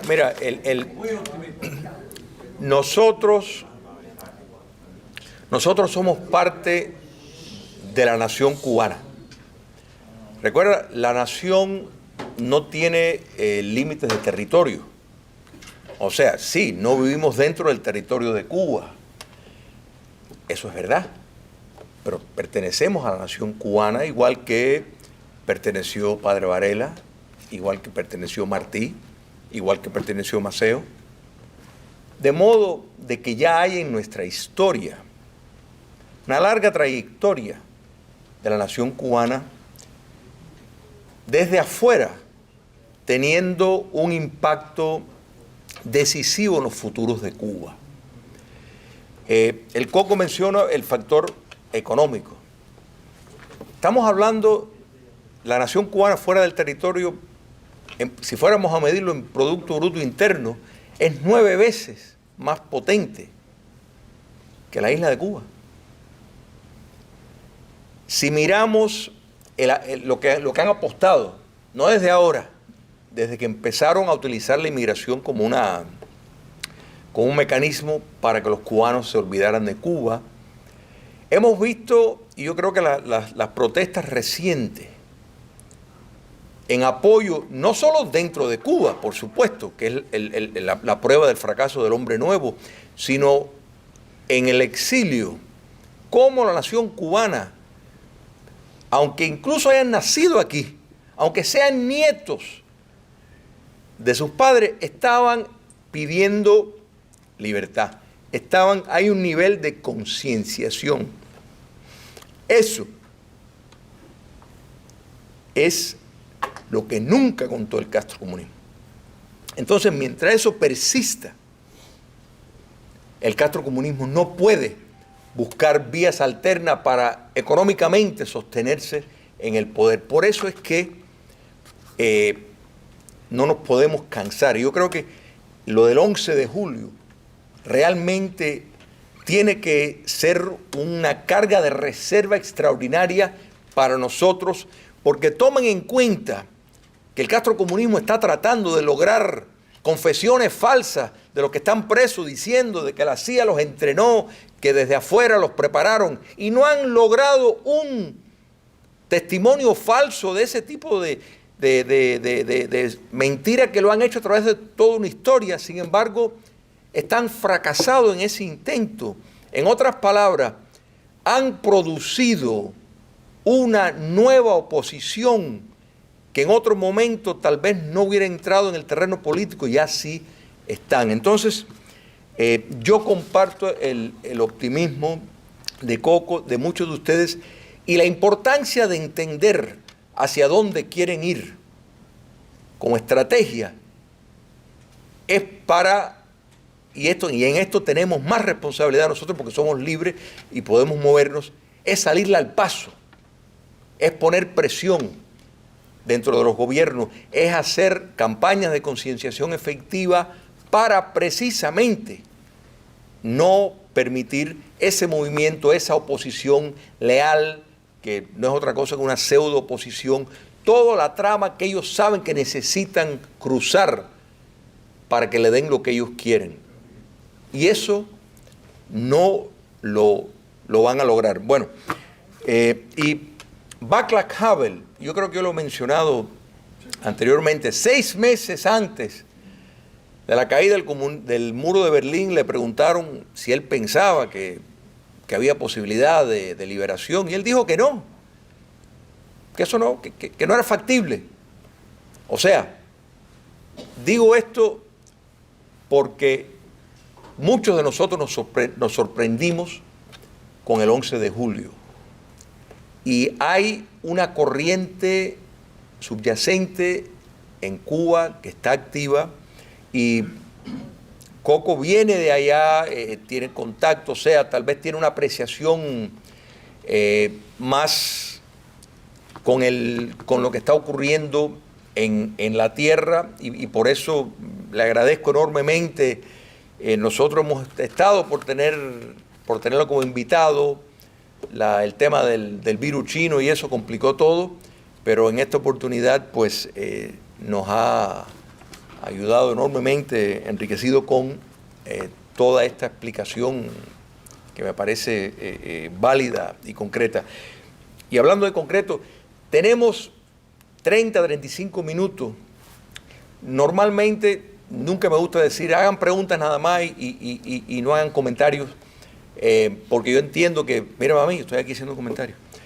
Pero lo que pasa es para aprovechar a lo máximo el tiempo, por favor, limítese a preguntas para entonces así poder aprovecharlo. Espera, a ver, vamos, primero. Yo siento no estar de acuerdo con muchas de las cosas que usted dice.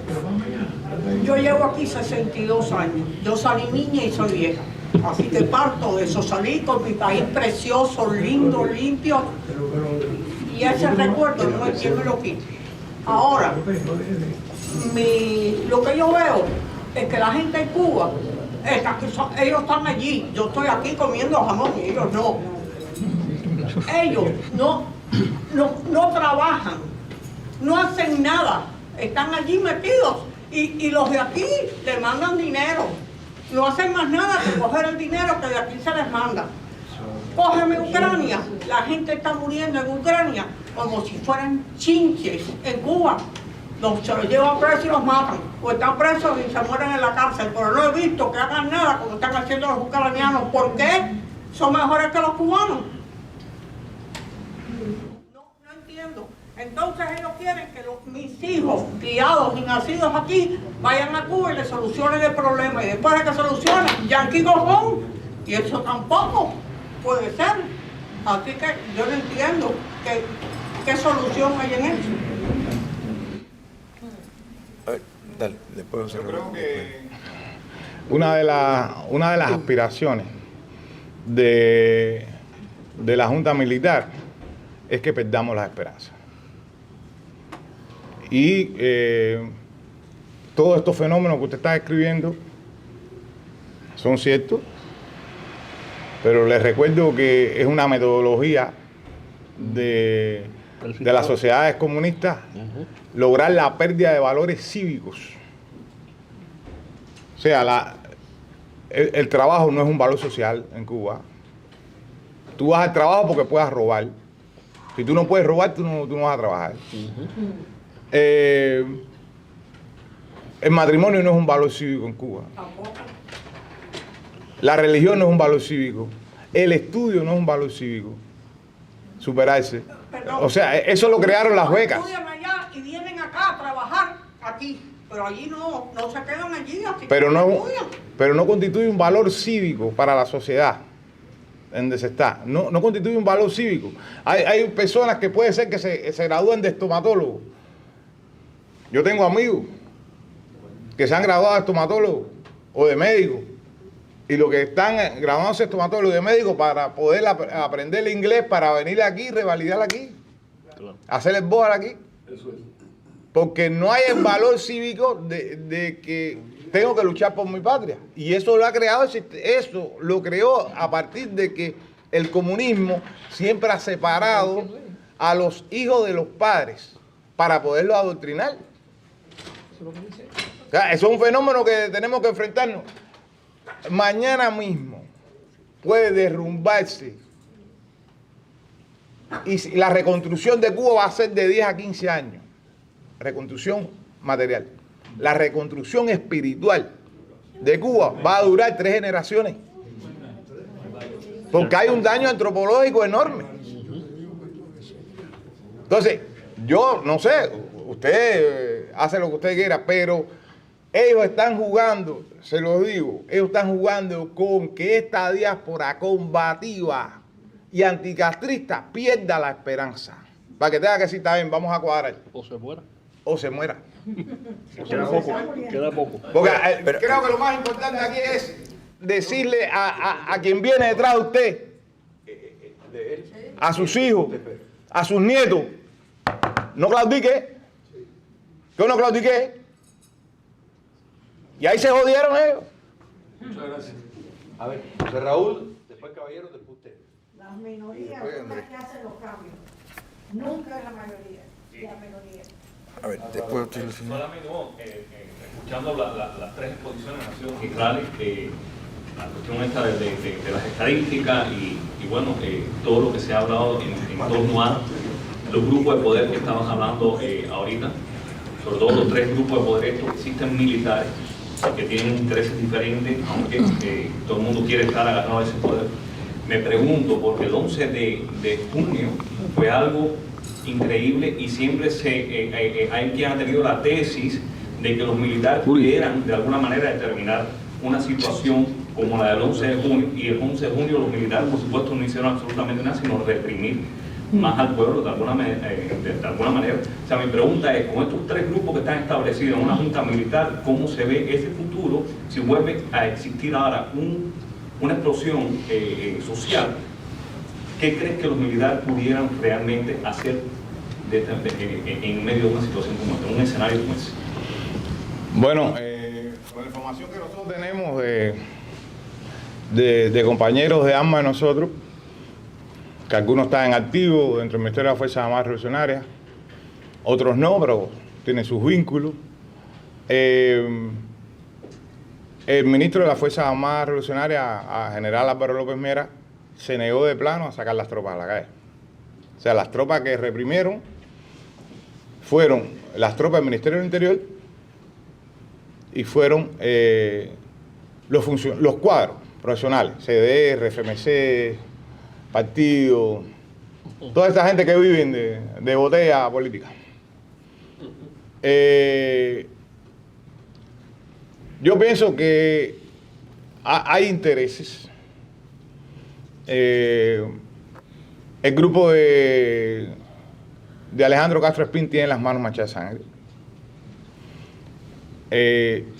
Los otros grupos no tienen las manos manchadas de sangre porque estos generales son personas que sus méritos militares los lograron fuera del país.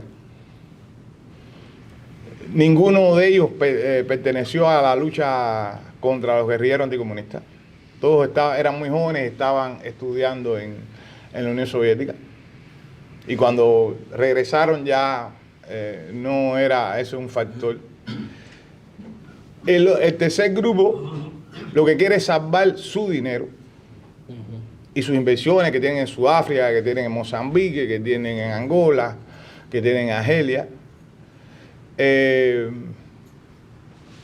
La política, desgraciadamente, tiene un % de cinismo y de pragmatismo. Aquí, junto con ustedes en Estados Unidos, hay generales iraquíes que la DIA o la CIA los compró y le dijo, te cambio de identidad, te cambio todo y me entregas la división. Y están viviendo en Estados Unidos con el dinero que se le dio. O sea, cualquier cosa puede pasar. Ahora, el hecho de que Álvaro López Mera se haya levantado de un Consejo de Ministros el día 14 y ha dicho que el comandante jefe solo hubo uno y que general de ejército solamente hay uno y no me dio la orden y yo no tengo por qué sacar las tropas a la calle. Es un índice, pero también la otra cosa, contrainteligencia militar se niega a darle las armas a los reclutas porque teme que se viren. Porque le tienen que tirar a sus familiares, a sus primos, a sus hermanos, a sus amigos de niños, que son la gente que está en la calle. Por lo menos la gente que se tiró, el 90% de la gente que se tiró era jóvenes, de menos de 30 años. Entonces, esta dinámica no sabemos cómo va a terminar, pero lo que le estoy exponiendo lo que hay. Veremos por dónde sale. Yo no soy muy optimista a la hora, yo no creo que vaya a haber una transición, diríamos, no violenta. Yo pienso que desgraciadamente ellos no tienen voluntad militar, voluntad política, y eso va a estallar. Esta vez, como ya les expliqué en una de las anécdotas finales, la gente no va a salir a decir que se vayan y a dar la cara porque ya saben que aunque la ley diga que puedes protestar, te meten 20 años sin protestar. Entonces yo pienso que el enfrentamiento esta vez va a ser más sangriento. Ay, caballero, fue... Sí, ya te anoté. Yo no tengo preguntas a ninguno de ustedes porque han sido excelentes todos, los conozco. Tengo 80 años, he vivido, conozco bastante el comunismo, bastante. Yo di 4 viajes a Cuba para ver si iba a haber alguna reforma cuando se presentó aquello del señor Obama. Nada más que para que me conozcan así de lejos, yo estuve preso cuando Playa llenó. Tuve 10 años que no me dejaban estudiar en la Universidad de La Habana. A los 10 años, por ayuda y gente del ejército, oficiales que, como el que lo puedo decir, el capitán de la columna José Martí, Rubén Fonseca, me dijo, ¿qué te pasa? Porque me voy a ayudar porque yo estoy también defraudado de la lucha que hice en la sierra. Y pude terminar la carrera de licenciado en control económico. Los economistas no me interesaban porque era más marxismo que cuestiones económicas. Y fue el primer expediente de la carrera. Pude tener, cuando la perestroika, pude tener relaciones porque me fui de la actividad del Estado y fue una cooperativa de campesinos, que mi padre es campesino, y conozco los campesinos como si fueran familiares míos. ¿Cuál es la pregunta? Y no, pregunta no tengo. Lo que estoy diciendo es para darle cosas que yo conozco y darle la perspectiva tan Afuera después podemos hablar. Entonces, el 11 de junio fue un despertar. ¿Quién pensaba que se iba a producir eso? ¿Cómo se produjo? Porque eso fue la guerra de los celulares, que esa juventud, todo el pueblo tiene celular, fuera del control del gobierno. ¿No es así? ¿A causa de qué? De los mismos exiliados cubanos que le facilitaban esa información. Bueno, entonces, nosotros tenemos vamos a seguir con una la pregunta. perspectiva muy saludable para nosotros, por lo menos, que es la posibilidad que el Partido Demócrata pierda las elecciones y podamos nosotros cambiar en 180 grados las posiciones políticas de este país. Que así sea. Porque si no fuera por la situación que Guaidó no retiró, que caballero. puedo venir aquí un día, mentira, que yo voy a explicar mucho más. Bueno, pero La vamos, situación que está después asociada afuera puede hablar, Pero Venezuela, porque estaba la flota americana esperando que Guaidó le diga, entren, no pudo entrar, porque el señor que tenemos ahí, que le quitaron la presidencia, que se yo, Donald Trump, tenemos la esperanza, cuando llegue, nos salve. Sí, no, te tengo, lo que pasa es... A ver, bueno, caballero. Nosotros no hemos debatido que esto se va a acabar, y Cuba se va a acabar, y cuando vaya la próxima, el proceso... Bueno, ya, mucho. A ver, ahora va usted, la pregunta. Bueno, es la vida, la carta de muerte que ha firmado el gobierno cubano junto con otros gobiernos de América Latina. Muchas gracias, caballero. Muchas gracias. A ver, su pregunta.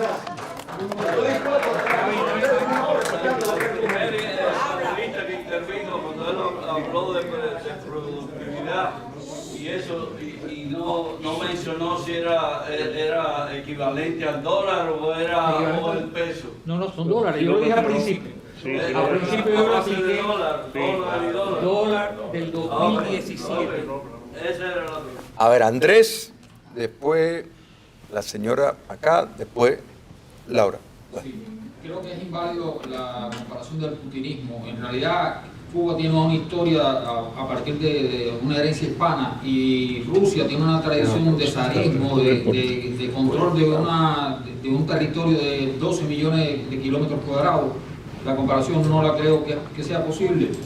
Creo que nosotros los cubanos tenemos características específicas de nuestra isla, que está a 90 millas del primer país más industrializado del mundo. No y ahí hay no manera tenemos que se que pueda limitar. A ver, señora, usted. Yo quería decir que realmente Cuba está desacreditada en el mundo entero. Es un sistema totalitario y contra el totalitarismo se está luchando tanto por China, el problema de China, de Irán. El mundo está viendo lo que es el totalitarismo de derecha o de izquierda.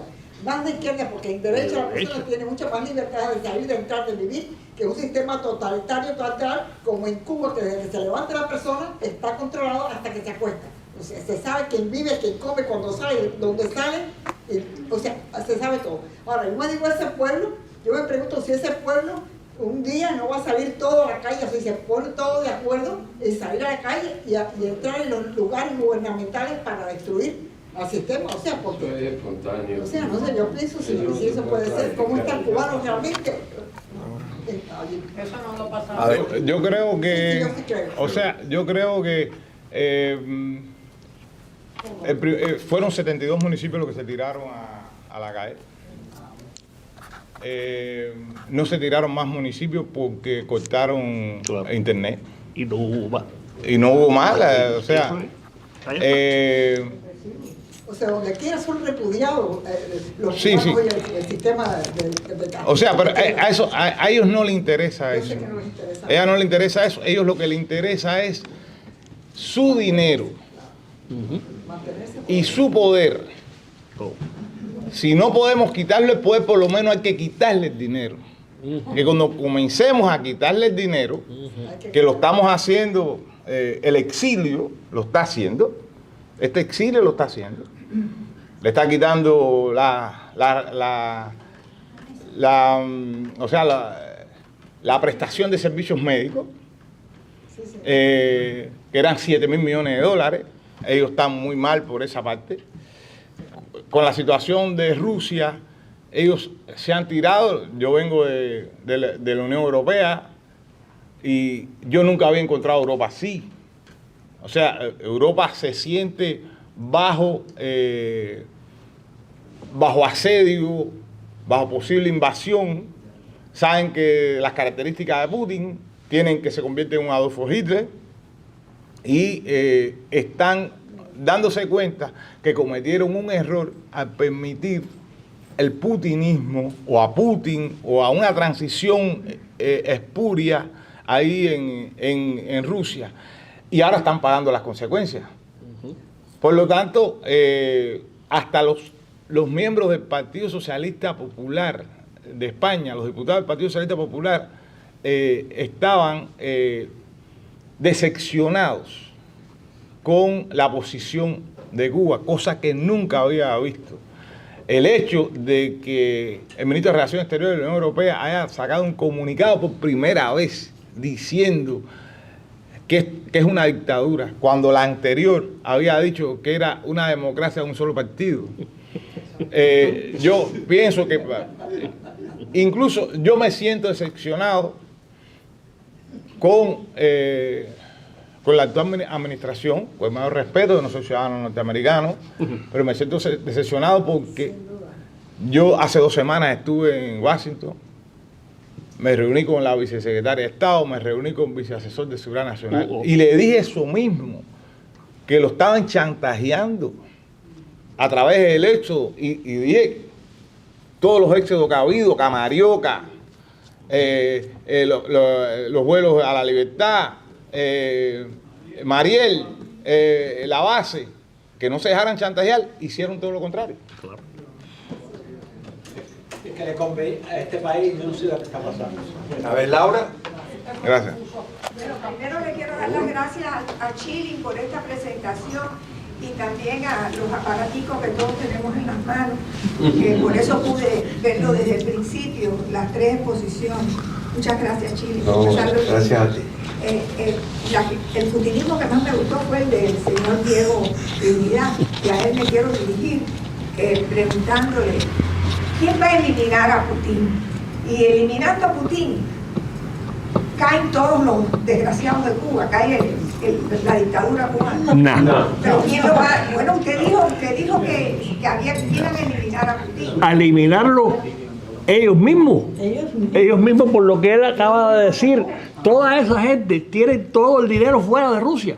Todos y cada uno de ellos. Era hoy, ayer.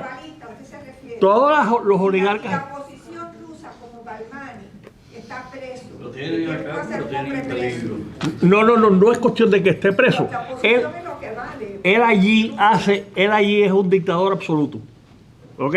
Él allí es lo más cerca que ha habido a Stalin desde que Stalin pasó la historia. Él tiene un poder absoluto. Pero mientras lo respalden esa gente, no estamos hablando aquí de respaldo del ejército, ese no es el respaldo que él tiene, ni el que él necesita, ni el que lo va a matar. Esa gente que usted dice son los que ayer nos amenazaba Putin con el... No. El cohete intercontinental. Eso es, por favor, eso es imbécil. Nos amenazan y la gente permite que nos amenacen. El mundo entero permite. Los rusos fueron los que más cerca estuvieron de nadie en el mundo de un holocausto nuclear en el año 62. Los rusos, ellos saben lo que podía haberse pasado a ellos nada más y por supuesto a Cuba, que hubiera desaparecido del mapa. ¿Ok? O sea que eso no es peligro ninguno. Las posibilidades de que Rusia use armas nucleares para mandarlas para acá son 0. Ahora pueden usar armas tácticas nucleares en Ucrania, como lo hubieran hecho en Cuba en el 62. ¿Ok? Eso lo pueden hacer. Y si eso pasa, eso cambia todo. Porque estamos hablando de una explosión nuclear, aunque sea en un área pequeña, pero estamos hablando del equivalente a lo que pasó en Hiroshima. Porque cualquier arma táctica nuclear puede hacer el mismo daño que hicieron las bombas atómicas en el 48. No, pero además Estados Unidos va a responder. Bueno, no se sabe lo que va a pasar. No. Con este tipo, con el zombie en la Casa Blanca, no hay apuesta. No, nada de que va a responder a nada. José Antonio y después Rafael. Así. Gracias. agradezco a la única persona que le puedo agradecer a que haya sido comunista, porque ninguno me cae grado, que al que salvó los edificios del campo viejo de La Habana. A Eusebio Leal. Sí, que él ya murió. Eusebio Leal Spengler. Pero es el único señor, yo ni lo usted lo menciona, pero yo no menciono el nombre de ninguno. Pero es el único que quizás remotamente, por haber salvado esa parte. Pues si se robó todo, Antonio y Rafael.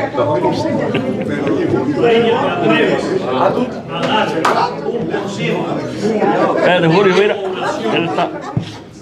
Apoya ciegamente al castrismo, al totalitarismo. ¿Qué por ciento tú crees que está realmente fiel a ellos? Fiel. O sea, fiel implica ir hasta las últimas consecuencias.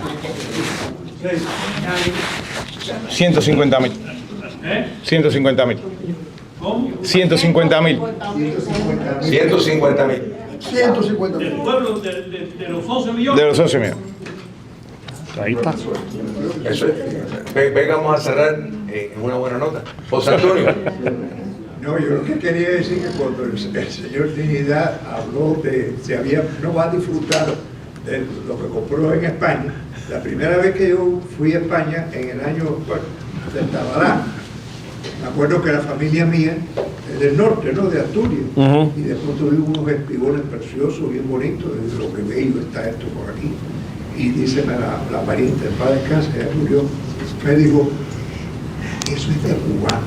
Y digo yo, perdón, coño, que viene de ahí. No, son los que están en el poder.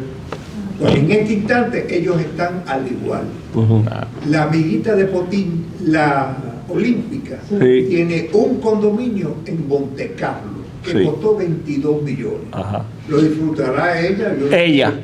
Ella, él no lo va, garantizado que él no lo va a disfrutar. Un hijo de Carolina. Garantizado. Él no lo va a disfrutar. Él no puede poner un pie fuera de Rusia. Rafael y Arturo. Se caracteriza por ser lo más comunista que tiene España. Todo es comunismo en Asturias.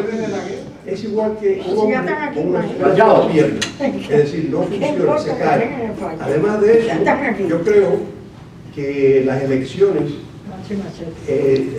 la consideran ellos como contrarrevolucionarias. Por tal motivo, nada más que se mantiene, no hay elecciones, no hay nada. Ahora, lo que pienso es que debajo de todo esto, de la superficie que todos nos vemos, hay una Cuba que está surgiendo de esa forma.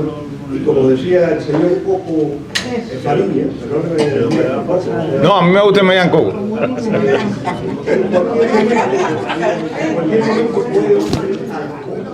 Algo imprevisto. Ahí es donde la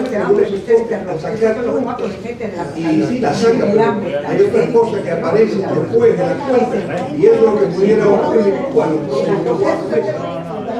hay que esperar el verano todavía. A ver, Arturo. La pregunta mía es al señor Fariña o Coco. Coco. Fariña me tienen que decir los represores. Es lo siguiente. De la misma manera que a un genio del mal, pero que no dejó de ser un genio, que fue Fidel Castro, le pudieron quitar, vamos a decir, el poder, ¿podría existir la posibilidad que a los Castro Espín le quitaran el poder de la misma manera?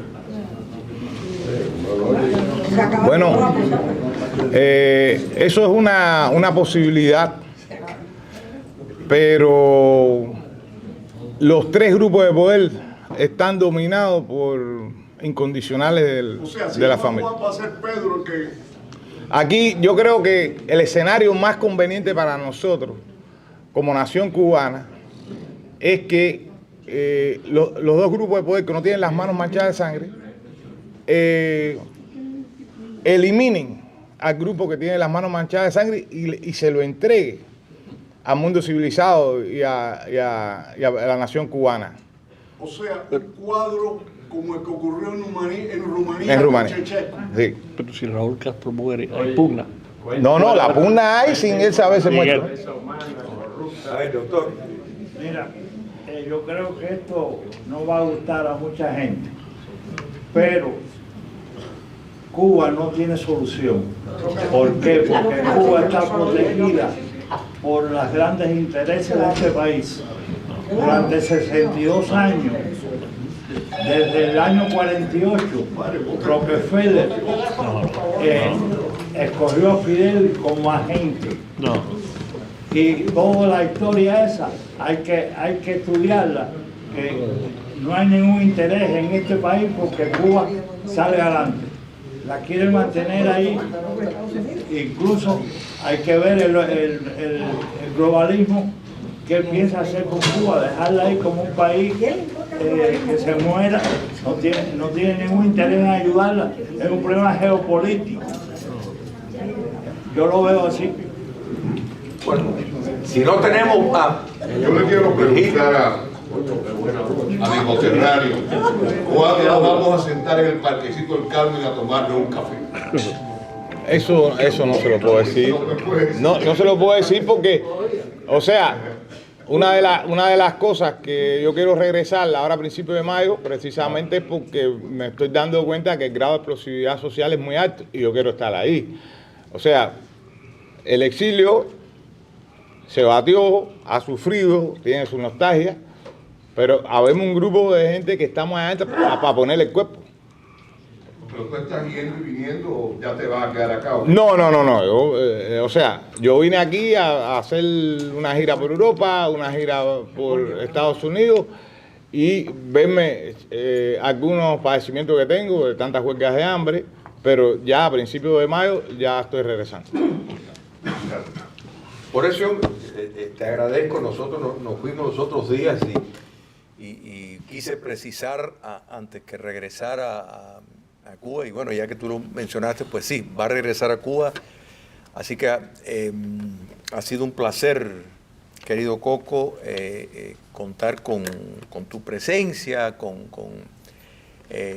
yo comparto mucho de lo que has mencionado, pero lo importante, yo creo que de todo esto, aunque se crea, o sea, que se discrepe en cuanto a qué modelo pudiera o no pudiera transitar, es el gran papel que tenemos por delante y que sí importa lo que hacemos y que sí hay una sincronización entre la nación cubana exiliada y la nación cubana intramuros, porque queda claro que lo que pidieron nuestros hermanos en la isla fue libertad, fue cambio de sistema, fue el fin del comunismo.